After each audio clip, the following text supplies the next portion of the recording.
The All-Seeing Eye. Through the All-Seeing Eye.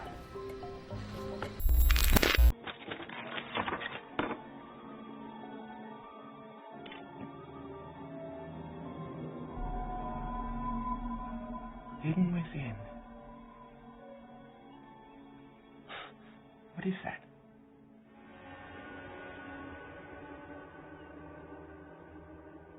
The All-Seeing Eye.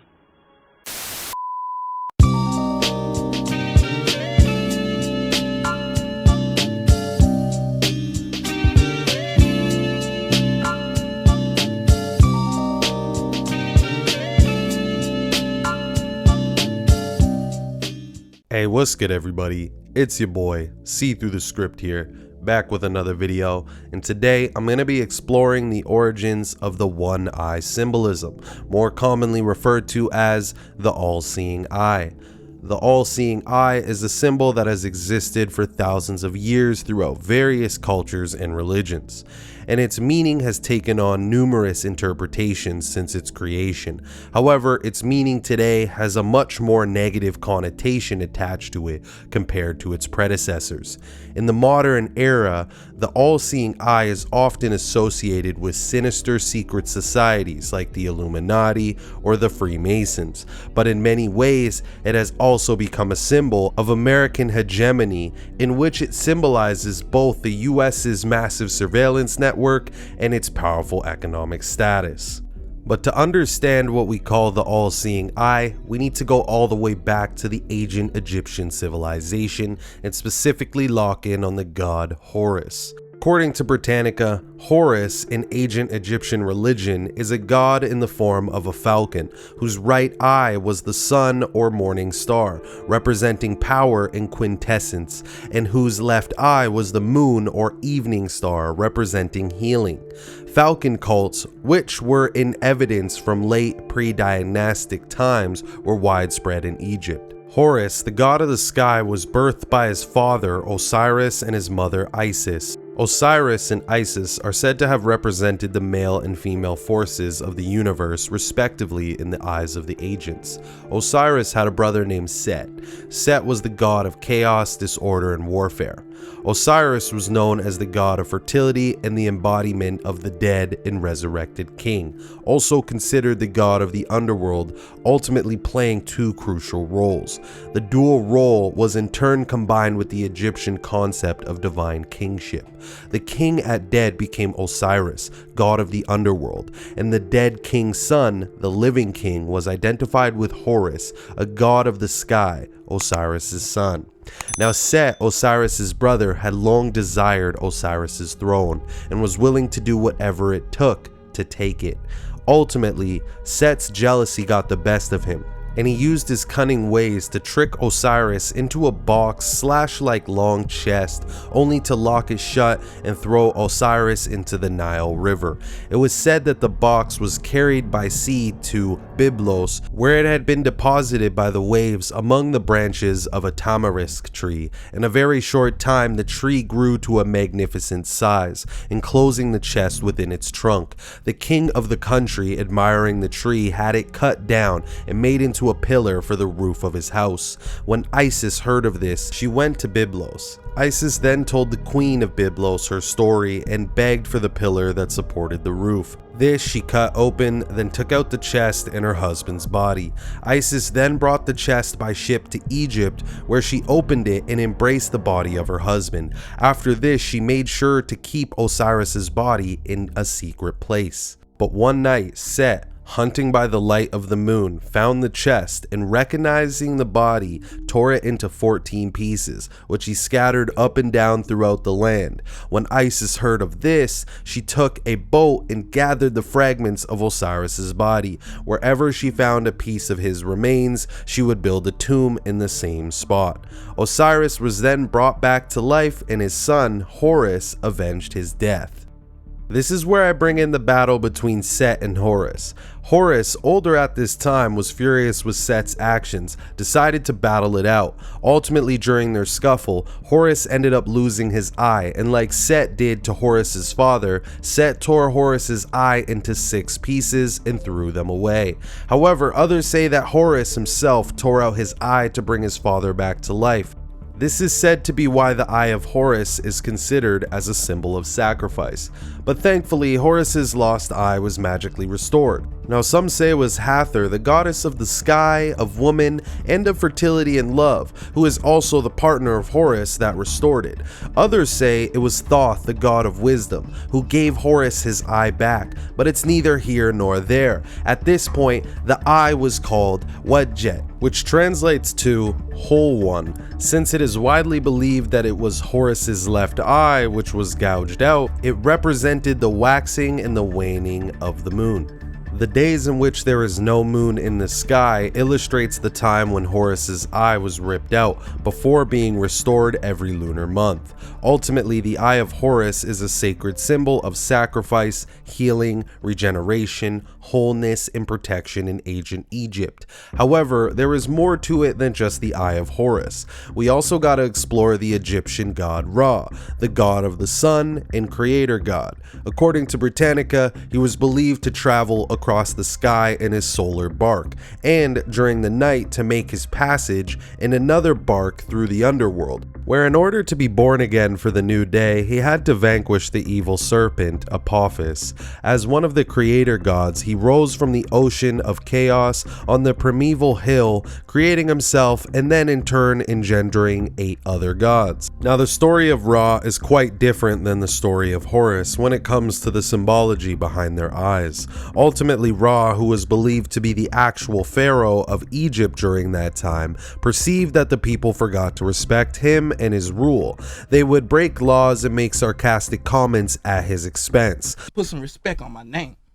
You understand me? When y'all saying my name, put some respect on it. The sun god was furious at the insult and decided to show mankind the errors of their ways by sending an aspect of his daughter, the Eye of Ra. The Eye of Ra is described as a powerful, destructive force that was associated with the fiery heat of the sun and was born to subdue Ra's enemies. It is believed that Ra plucked her from the Eurez, the royal serpent on his brow, a symbol of royal authority and protection, and sent her to earth in the form of a lion. There, the Eye of Ra waged a bloodbath and massacred thousands of humans until the fields became red with blood. When Ra saw the extent of carnage his daughter wrought, he feared she would kill everyone and commanded her back to his side. However, the Eye of Ra was filled with bloodlust and turned a deaf ear to his pleas. So Ra poured 7,000 jugs of beer stained with pomegranate juice to look like blood all over the fields. The Eye of Ra gorged on the blood and became so drunk she went to sleep for 3 days. When she woke up, she had a terrible hangover, and this is how mankind was saved from her. So now we have a brief summarized understanding of the origins of both the Eye of Ra and the Eye of Horus. Let's quickly point out the differences behind their meanings. Ultimately, Horus's left eye represents protection and sacrifice, while Ra's right eye represents aggression and danger, in accordance to the stories, of course. However, that's the Egyptians' origins of the one-eye symbolism. Now we gotta travel to the year 1525, when a painter by the name of Jacopo Carucci, commonly referred to as Pontormo, created this painting called Supper at Emmaus. In this image you see here is said to be the earliest known representation of the Eye of Providence from the Renaissance. The subject matter of this painting is the second half of the Road to Emmaus appearance story found towards the end of the Gospel according to Luke. In this story, which happens after Christ's resurrection, Jesus appears to 2 of his disciples who were on their way to a town called Emmaus. After reaching the town, Jesus stays with the 2 men to have supper with them. And this is the scene painted by Pontormo. This painting was made for the Carthusians, a Catholic religious order known as the Order of Saint Bruno of the Certosa del Galluzzo in the suburbs of Florence. Interestingly, a few of the monks were painted by Pontormo behind Christ, who is shown blessing the bread. Above the head of Christ is the Eye of Providence, which is meant to show that God was watching the entire event. The depiction of the Eye of Providence on Pontormo's supper at Emmaus shows that it started off as a Christian symbol. Within this context, the word providence refers to divine guidance, specifically to that provided by the God of Christianity. Thus, in a way, the Eye of Providence is meant to represent a form of spiritual guidance that pious Christians ought to follow. The Eye of Providence may also be meant to represent the omnipresence, omnipotence, and omniscience of God. In addition, the elements surrounding the eye take on a Catholic meaning as well. For instance, the triangle is a clear reference to the Holy Trinity: God the Father, God the Son, and God the Holy Spirit. The burst of light and clouds are meant to symbolize divinity, holiness, and God Himself. Here I show you pictures of churches that bear this symbolism within their houses of worship.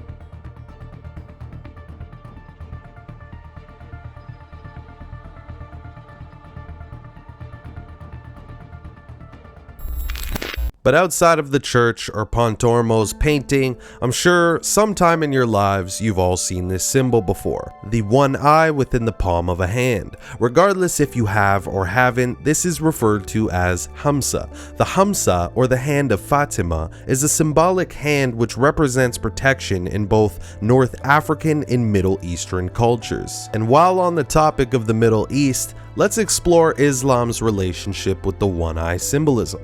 In Islamic eschatology, there is the Al-Masih al-Dajjal, or Dajjal for short. Masih translates to Messiah and Dajjal translates to deceiver.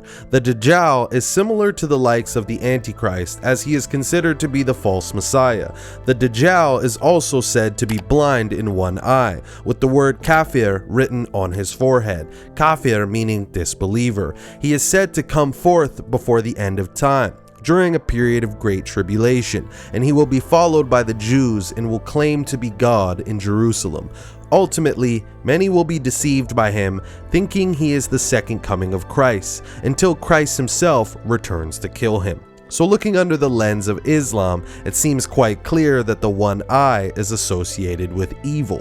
Which leads me to another symbol you've probably seen many times in your life, known as the evil eye. The evil eye is a curse given to someone with a malicious glare that is said to give bad luck or loss to whoever receives it. For a while now, it has been worn as jewelry or used as a decoration in one's home to serve as protection. I mean, at this point, it's clear that the meaning of the symbol varies significantly according to where and who you speak to. On one hand, the Eye of Horus represents sacrifice and protection, but the Eye of Ra represents aggression and danger. The Emmaus serves as a symbol of protection, similar to the evil eye, which is the polar opposite of the Dajjal, the one-eyed deceiver in Islam. We also see the usage of the AllSeeing Eye within Freemasonry, which is very likely why the American $1 bill bears the Eye of Providence on it above the pyramid. Granted, America's founders are so closely linked with Freemasonry. The Freemasons among our founding fathers left us clues like these: the unfinished pyramid, the all-seeing eye, symbols of the Knights Templar, guardians of the treasure. They're speaking to us through these. So really, what does this symbol actually mean? I think it's fair to say it doesn't necessarily have one meaning, despite the fact we're talking about the one eye. At times it represents evil, and others it represents good. However, the more you look into its usage within modern day entertainment, you can see that the celebrities and athletes always pose with the one eye cover, almost always leaving the left eye exposed. And I mean, when it comes to entertainment, it's literally displayed countless amount of times, from movie covers, album covers, magazine covers, posters. I mean, it never fails. It's even done with the most random advertisements. Literally anywhere you can squeeze this symbolism in, they've already done it. However, on my last video, I briefly discussed the concept of the left-hand path, which is an aspect of Western esotericism. It is the self-serving path, and when you think about celebrities, not all but most are very egotistical, and many suffer from what people would refer to as the God complex, meaning they have inflated feelings of personal ability, privilege, or feel as if they are infallible.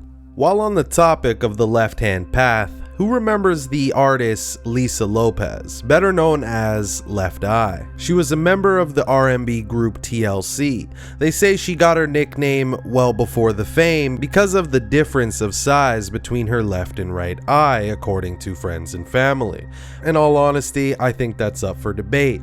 Ultimately, she had bared the symbolism frequently posing in photos and album covers. Mind you, she is literally just one of the many examples of this symbolism being displayed to the public. It's been done on movie covers well before the 90s.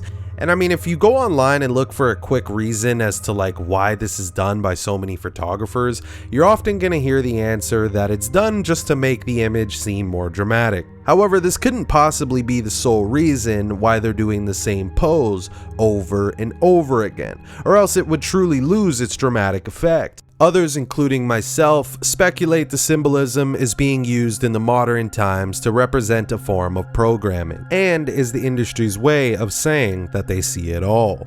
Also, it's another way to communicate subliminally that a celebrity has made it big or crossed over. For example, usually when an artist is on the rise with their hit song, eventually it will get the attention of record labels. Typically after the artist signs with the label, their first debut album or single has one-eye symbolism on their cover art. Notice in gematria when you spell out one-eye symbol, AllSeeing Eye, and mind control, all of them equal 56.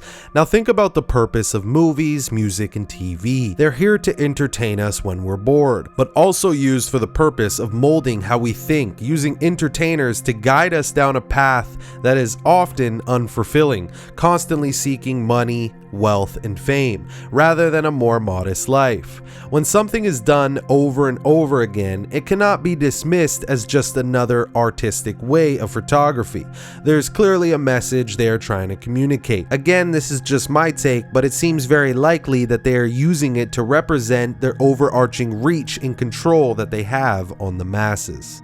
Now, if you speak with Muslims, some will associate it with Hollywood making way for the return of the Dajjal, the one-eyed false messiah. But talking about one-eye symbolism, I can't fail to mention the Holy See. The Holy See is the government of the Roman Catholic Church, which is led by the Pope as the Bishop of Rome. The word see comes from the Latin sedes, meaning seat, which refers to the episcopal chair occupied by a bishop in the area over which he has responsibility. So one has to wonder if it's the Catholic Church's way of subliminally telling us they are the ones with the true power to oversee the people of the world.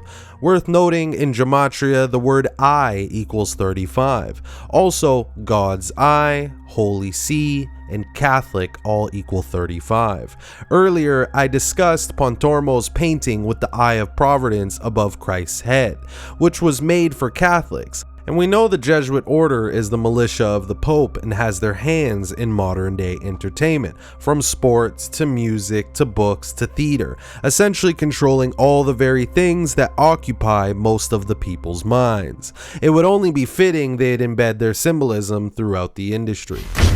Honorable mention, the phrase one eye equals 33, a number often linked to the Freemasons and the occult. Words like secrecy and masonry itself equal 33. When it comes to Freemasonry, many don't acknowledge their connection to the Jesuit order. Many believe that with the establishment of the Freemasons that they disagreed with the ways of the Catholics, whilst others believe the Jesuits created Freemasonry as a way to have people subscribe to a godless cult.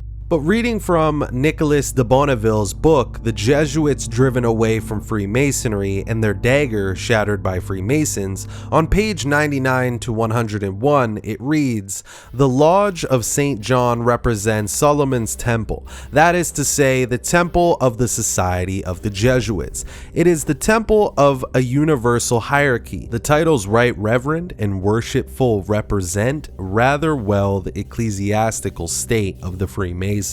The two columns always mean the church in the language of theologians. The full explanation about the mysterious letters I and B, or as written previously B and I, requires to say first that the 7 rungs are explained here by the 7 ordinations of priesthood, which are indispensable to enter in the order of the Jesuits. The oblong floor is here the square of the temple or novitiate of the order. The square means the obedience and full submission to the rule of the Jesuitical order. The compass is only for the masters. The sun is the order of the Jesuits. The ornament of the Grand Elect Knights is a sun with 9 rays. This expresses the 9 sons or founders of the order of the Jesuits. When someone establishes himself as God once, it is easy for him to establish himself as a son.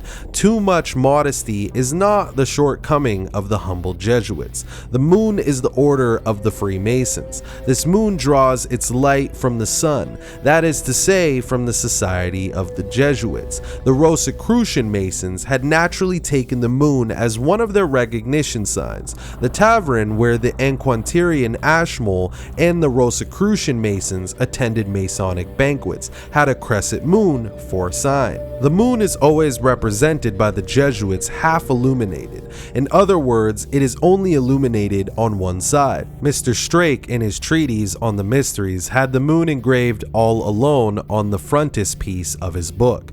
Why this moon all alone? The allegory is perfect. The order of the Jesuits doesn't shine any more on the horizon. The Jesuitical sun must be hidden. It is for this temporary eclipse of the Jesuitical sun that the famous Noachite degree, the highest degree among the high degrees of their Scottish Masonry, is only held in the full moon. The lodge is then only illuminated by a window through which the moon rays beam. Imagine in the silence of the night the pale rays of the moon that illuminate men armed with daggers. Then avoid, if you can, thinking about a conjuration of brigands. The G in the blazing star means the general of the Jesuits. The rays of the star represent the assistants chosen by the general among his hours.